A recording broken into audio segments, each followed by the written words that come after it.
नमस्कार। 17 जुलाई की current affair में द एजुकेशन फेयर में आपका स्वागत है। आज 17 जुलाई को पूरे दिन में क्या घटित हुआ उसके बारे में हम परिचर्चा करेंगे और उससे एग्जाम में आने वाले महत्वपूर्ण प्रश्नों की भी हम बात करेंगे। तो हमारे रेल मंत्री पीयूष गोयल ने जम्मू कश्मीर में कटरा और रियासी को जोड़ने वाले भारत के पहले केबल रेल पुल अंजी खात पुल के निर्माण की जानकारी साझा की है और इस पुल को कोंकण रेल कॉरपोरेशन लिमिटेड द्वारा विकसित किया जा रहा है। यह पुल जो है ऊधमपुर और श्रीनगर बारामूला रेल लिंक परियोजना का एक भाग है। देखिए इसको समझते हैं, ये आप मैप में देख सकते हैं। ये क्या है, बारामूला ऊधमपुर जो रेल लिंक परियोजना है ये है जिसमें ऊधमपुर से इसको बारामूला को जोड़ा जा रहा है। देखिए इसमें दो चीज़ें हैं, एक तो आप इस जगह को देख पाएंगे, इस जगह को, ये है यहाँ पर जो बनाया जा रहा है ये बनाया जा रहा है अंजी खात पुल, और यहाँ पर जो पुल बनाया जाएगा वो बनाएगा चेनाब नदी पर ये पुल बनाया जाएगा। अच्छा, ये वाला भी पुल चेनाब नदी पर बनाया जाएगा, लेकिन इस वाले पुल की अहमियत इसलिए ज़्यादा है क्योंकि जिस दिन जब ये पुल बनकर तैयार होगा तब ये दुनिया का सबसे ऊंचा रेल पुल होगा, इसे याद रखिएगा। तो क्या प्रश्न बन सकता है कि देखिए पहले अंजी खात पुल का निर्माण कहाँ हो रहा है, तो जम्मू कश्मीर में हो रहा है। ये किसे जोड़ेगा, ये कटरा और रियासी के एरिया को जोड़ेगा। और इसकी अगर हम बात करें तो ये ऊधमपुर, श्रीनगर और बारामूला जो रेल लिंक है उसका एक हिस्सा है। और इसको कौन बना रहा है, इसको बना रहा है कोंकण रेलवे कॉरपोरेशन। और अगर कोंकण रेलवे का हेड ऑफिस बात की जाए वो कहाँ है, तो वो है मुंबई, महाराष्ट्र में। इन चीज़ों को याद रखिएगा। INCOIS द्वारा स्वच्छता पखवाड़ा का आयोजन किया गया।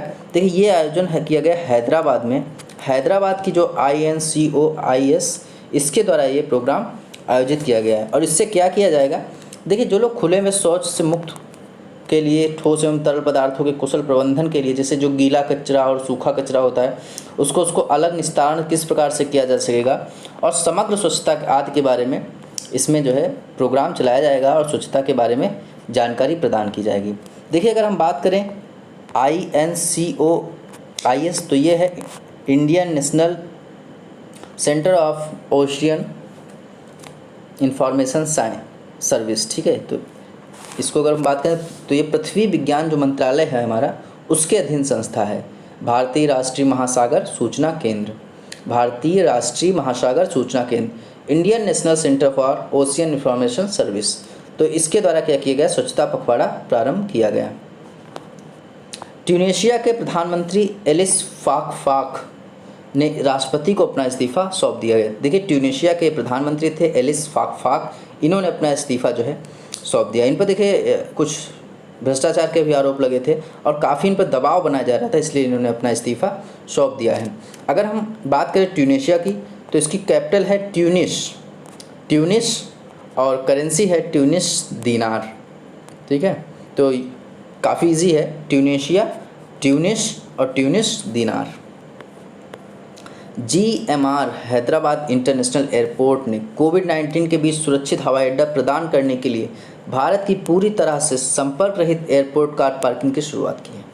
देखिए इस समय जो एक सबसे बड़ा जो वर्क चल रहा है, सबसे जो बड़ा जो इनोवेशन चल रहा है, रिसर्च चल रहा है, वो इसी बात पर चल रहा है कि हम कैसे जो है कोरोना से बच सकते हैं।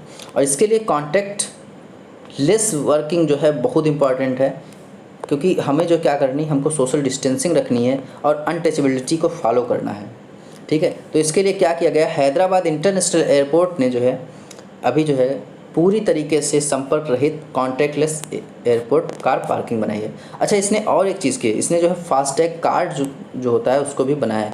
फास्टैग कार्ड क्या होता है, इसके द्वारा एक अलग तरीके का टैग दिया जाता है जिससे जो आप पेमेंट जो है रिचार्ज कर सकते हैं और उसके द्वारा आप अपने कार का टोल टैक्स से लेकर के सभी प्रकार के टोल्स जो है दे सकेंगे और एक कार पार्किंग को भी इसी से आप पे कर सकेंगे। भारतीय विमान प्राधिकरण,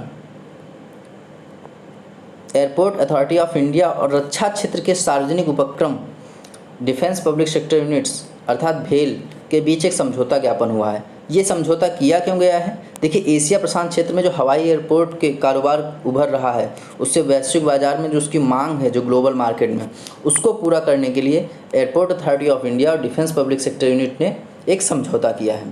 तो ये काफ़ी इंपॉर्टेंट है, इसे याद रखिएगा। अगला प्रश्न है, CII ने एस्को कंपनी HCG कंपनी के अधिग्रहण किए जाने की मंजूरी दे दी है। देखिए एक CVV कंपनी है और इसको CII competition commission of India ने जो है क्या किया, इसकी मंजूरी दे दी है कि इसका अधिग्रहण किया जा सकेगा। अब ये कितने में डील होगी इसके बारे में भी जानकारी ओपन नहीं की गई है। अगर CII अर्थात कंपटीशन कमीशन ऑफ इंडिया की बात करें तो इसके अध्यक्ष हैं अशोक कुमार गुप्ता। रक्षा राज्य मंत्री श्रीपद येशो नाइक ने एरोस्पेस रक्षा विनिर्माण प्रौद्योगिकी सम्मेलन के 5वें संस्करण का उद्घाटन किया है और इस सम्मेलन में आत्मनिर्भर भारत मिशन, इस मिशन को याद रखिएगा, आत्मनिर्भर भारत मिशन के साथ भारत को सशक्त बनाने के विषय पर आयोजित किया गया था और इसे Tamil Nadu development and promotion centre of society of Indian defence manufacturers SIDM और भारतीय उद्योग परिसंघ CII द्वारा संयुक्त रूप से आयोजित किया गया है। देखिए किसके द्वारा किया गया है, Tamil Nadu development and promotion centre द्वारा, society of Indian defence manufacturers द्वारा और भारतीय उद्योग परिसंघ द्वारा। तो ये जो है एरोस्पेस एंड रक्षा विनिर्माण प्रौद्योगिकी का प्रारंभ किया गया है। भारतीय रेलवे ने कोविड-19 वायरस के संक्रमण को फैलने से रोकने का प्रयास किया, एक अत्याधुनिक सुविधाओं से लैस पोस्ट कोविड कोच विकसित किया। मैंने अभी बताया था कि इस समय जो सारी रिसर्च हैं उनका एक केंद्र बिंदु बन गया है कोरोना, कि हम किस प्रकार से जो है कोरोना से बचाव कर सकते हैं। तो उसी के रहते ये वायरस के संक्रमण को रोकने के लिए, उसको फैलने से रोकने के लिए ये जो है पोस्ट कोविड कोच बनाए जा रहे हैं। अच्छा, इसको बनाया किसने है तो ये जानना हमारे लिए ज़रूरी है। तो इसको रेल कोच जो हमारा फैक्ट्री कपूरथला है उसके द्वारा बनाया गया है। इसमें किस प्रकार की सुविधाएं होंगी, देखिए जो हैंड्स फ्री सुविधाएं होंगी, मतलब कम से कम हाथों का आप उपयोग करें और जहां पर हाथों को टच कर रहे हैं, जैसे रूम जो आपका मेन गेट होगा उसको बंद करना है तो वहाँ पर क्या किया जाएगा, कॉपर युक्त जो है उसकी कोटिंग की गई है। जैसे जो कोई जैसे ऊपर बंद करने से जैसे सिटकनी होती है बोलते हैं जिसे, ठीक है, कुंडी जो होती है उसको बंद करने के लिए उसको क्या किया जाएगा, कॉपर युक्त जो है उसको यूज़ किया जाएगा कोटिंग का, ठीक है। और इसमें प्लाज्मा एयर प्यूरीफायर का भी इस्तेमाल किया गया है, तो इसे याद रखिएगा। HRD मंत्रालय ने ऑनलाइन शिक्षा के लिए प्रज्ञाता दिशा निर्देश जारी किए। देखिए जो ऑनलाइन क्लासेस चल रही थी वो काफ़ी समय तक चल रही थी, उसके लिए कोई टाइम बाउंडेशन नहीं था, तो उसको जो है MHRD ने क्लियर किया है कि किस प्रकार से ऑनलाइन क्लासेस चलेंगी, उसके एक दिशा निर्देश जारी किए हैं। तो क्या वो दिशा निर्देश हैं, उनको शॉर्ट में हम ब्रीफ में समझते हैं।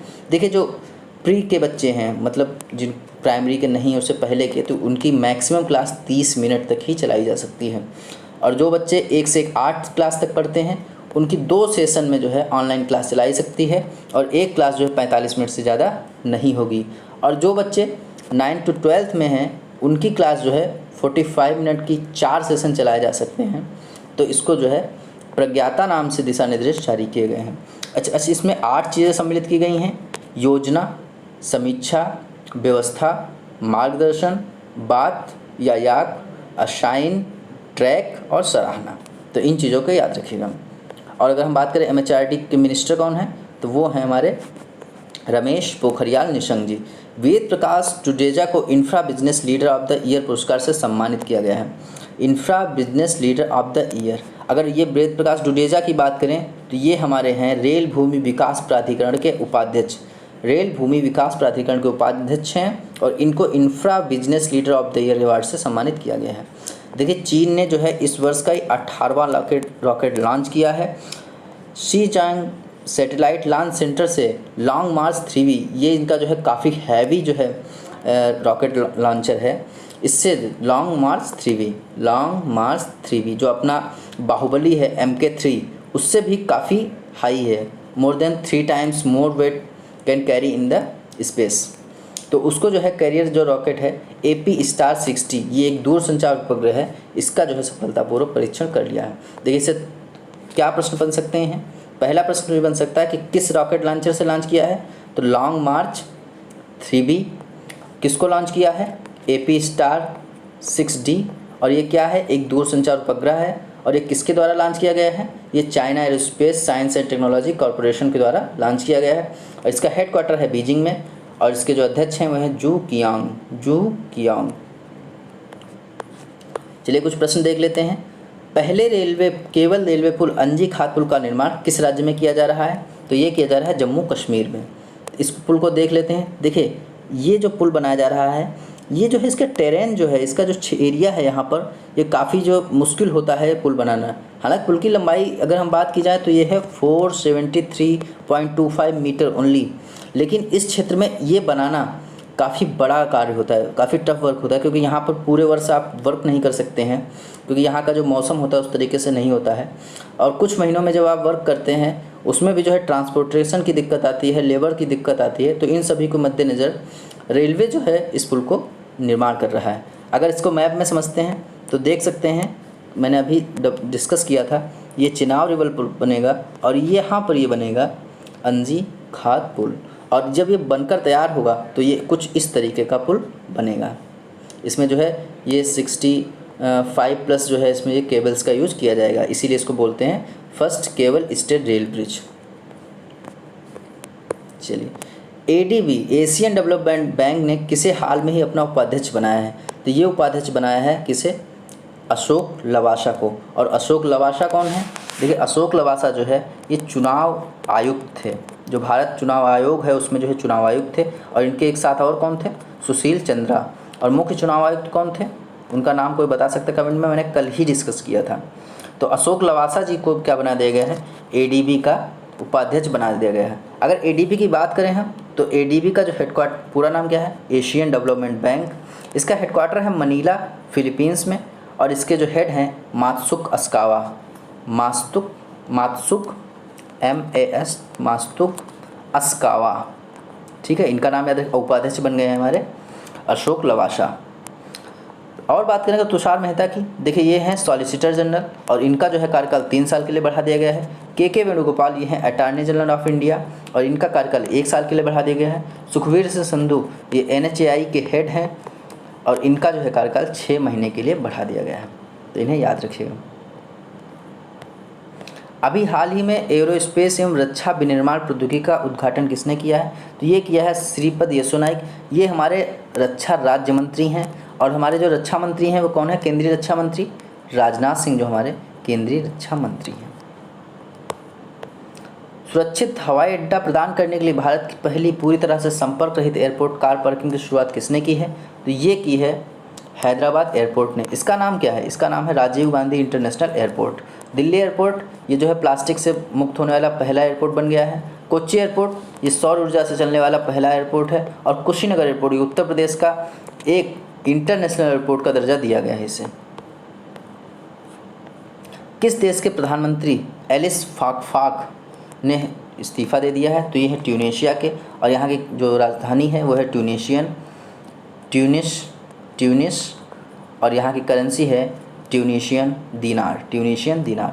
आयरलैंड के प्रधानमंत्री बन गए हैं माइकल मार्टिन और आइसलैंड के जो प्रेसिडेंट बन गए हैं गुडनी जोहानसन और फ्रांस के जो प्रधानमंत्री बने हैं वो बने हैं जीन कैक्टस। तो इन सभी के नाम याद रखिएगा, इसी महीने की इनकी नियुक्ति हैं सभी। कोविड के दौरान सुरक्षित यात्रा के लिए पोस्ट कोविड को किसने विकसित किया है? देखिए ये विकसित किया भारतीय रेलवे ने। और भारतीय रेलवे ने किस प्रकार विकसित किया है? तो इसमें जो है संक्रमण रोकने के लिए किया गया है और हैंड फ्री सुविधाएं होंगी, कॉपर युक्त रेलियाँ होंगी, चिटकनी होंगी और प्लाज्मा एयर प्यूरीफायर लगाए जाएंगे, ठीक है। और इसको विकसित किया है रेल कुछ फैक्ट्री कपूरथला ने। अभी हाल ही में अगर कुछ बात करें, देखिए हरित रेलवे प्रोजेक्ट जो है उसको 2030 में पूरे करने का प्लान है। किसका? रेलवे का, अर्थात फुल इलेक्ट्रिफिकेशन हो जाएगा 2030 में। और सबसे बड़ी रेल की अगर हम बात करें तो वो है हमारी शेषनाग जो चली थी नागपुर से कोरबा तक और इसकी लंबाई कितनी है? 2.8 किलोमीटर। और इसमें जो है 157 डिब्बे लगाए गए थे मालगाड़ी के और 3 इंजनों के द्वारा इसे खींचा गया था। अच्छा, सबसे लंबा प्लेटफॉर्म कहाँ पर है? अभी तक जो ये आंसर था वो था गोरखपुर में जो है 1366 मतलब 1366 मीटर का जो था प्लेटफॉर्म बना था। लेकिन अब ये बन जाएगा हुबली में। हुबली कहाँ पड़ता है? कर्नाटक में। तो अब ये कर्नाटक में हो जाएगा 1400 मीटर का प्लेटफॉर्म, तो इसे याद रखिएगा। प्रज्ञाता दिशा निर्देशों को किसने जारी किया है? ये जारी किया MHRD मानव संसाधन विकास मंत्रालय ने और इसके द्वारा क्या किया जाएगा? जो ऑनलाइन क्लासेस होती हैं उनके दिशा निर्देश जारी किए गए हैं। जो भी प्राइमरी है उनकी 30 मिनट क्लासेस 1 से 8 तक, 45 मिनट की 2 क्लासेस और जो 9 से 12 तक है उनके लिए जो है 4 सेशन हो सकते हैं।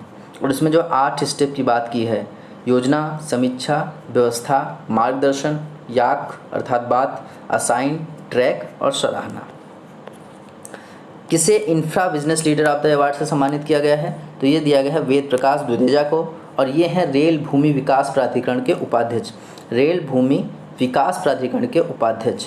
और सचिन अवस्थी को, इनको ह्यूमैनिटेरियन अवार्ड से सम्मानित किया गया है, ग्लोबल ह्यूमैनिटेरियन अवार्ड से, क्योंकि इन्होंने जो है गंगा स्वच्छता के लिए हरिद्वार से लेकर के वाराणसी तक यात्रा निकाली थी। और रंजीत कुमार, इन्हें नासा का विशिष्ट सेवा मेडल दिया गया है। और रतन लाल को विश्व खाद्य पुरस्कार से सम्मानित किया गया है। किस देश ने एपीस्टार्ट 60 दूरसंचार उपग्रह का सफलतापूर्वक प्रक्षेपण कर लिया है? तो ये देखिए किया है चीन ने। ब्राज़ील के बारे में एक चीज़ इंपॉर्टेंट याद रखिएगा कि ब्राज़ील ने जो है अमेजोनिया 1 का जो परीक्षण है वो कौन करेगा, उसके ब्राज़ील के, वो करेगा इसरो अपना। इसरो जो है ब्राज़ील के अमेजोनिया फर्स्ट का क्या करेगा, परीक्षण करेगा। अगर हम बात करें एपीस्टार्ट 6D की, तो इसको किससे किया गया था? लॉन्ग मार्च 3B के द्वारा, ठीक है। और इसका जो है अगर हम हेड ऑफिस की बात करें तो है China aerospace science tech and corporation. इसका हेडक्वार्टर है बीजिंग में, और इसके हेड हैं जू यांग, और इसको किया गया है शी चैंग सैटेलाइट सेंटर से, Xichang CHANG Chang satellite centre से इसको लॉन्च किया गया है। विश्व युवा कौशल दिवस कब मनाया जाता है? देखिए ये मनाया जाता है 15 जुलाई को, और 15 जुलाई की उसकी थीम थी skill for a resilient day, skill for a resilient youth, ठीक है, skill for a resilient youth. और अगर हम 11 जुलाई की बात करें तो इस दिन मनाया गया था विश्व जनसंख्या दिवस। 1 जुलाई को 3 दिवस मनाए जाते हैं, national doctors day, national chartered accountant day और नेशनल पोस्टल वर्कर्स डे। और 12 जुलाई को मनाया जाता है, आप बताएंगे कमेंट बॉक्स में, चलिए मैं ही बता देता हूँ। 12 जुलाई को मनाया जाता है मलाला दिवस, और ये यूनाइटेड नेशन के द्वारा मनाया गया है, मैंने कल ही बताया था। किसने हाल ही में जियो में 7.7% की हिस्सेदारी 33,737 करोड़ रुपए में खरीद ली है? तो ये खरीद ली है गूगल ने। गूगल ने अभी जियो में 7.7% की हिस्सेदारी खरीद ली है, और इसको बेचकर जो है गूगल जियो जो है लगभग 10 अपनी जो है इस साल में बिक्री कर चुका है, और जिसके द्वारा उसने लाखों करोड़ रुपए जो है जुटा लिए हैं, और अपने को जो है स्वयं को कर्ज मुक्त घोषित कर दिया है। और गूगल के बारे में कुछ याद रखिएगा, देखिए उसने सोडार ऐप विकसित किया था, किस लिए? डिस्टेंस मेंटेन के लिए। और गूगल करेंट नाम से एक ऐप बनाया है, गूगल प्लस को रिलॉन्च किया है। और कम्युनिटी किचन उत्तर प्रदेश में चलाने के लिए गूगल के साथ में साझेदारी हुई थी। जो रेलटेल है वो भी जो है गूगल ने ही शुरुआत की थी, अर्थात रेलटेल मतलब जो वाईफाई दिया जाता है स्टेशंस पर। और हम बात करें इसकी स्थापना हुई थी 98 में, इसकी स्थापना की थी लैरी पेज और सर्जे ब्रिन ने, और इसका हेडक्वार्टर है कैलिफोर्निया USA में, और इसकी जो पेरेंट कंपनी है वो अल्फ़ाबेट, और अल्फ़ाबेट और गूगल के CEO हैं सुंदर पिचाई। तो अगर ये जानकारी आपको अच्छी लग रही है, आपको कुछ नॉलेज मिल रहा है, तो आप इन प्रश्नों को ज़रूर शेयर कीजिए, इस वीडियो को ज़रूर शेयर कीजिए और सब्सक्राइब कीजिए। धन्यवाद।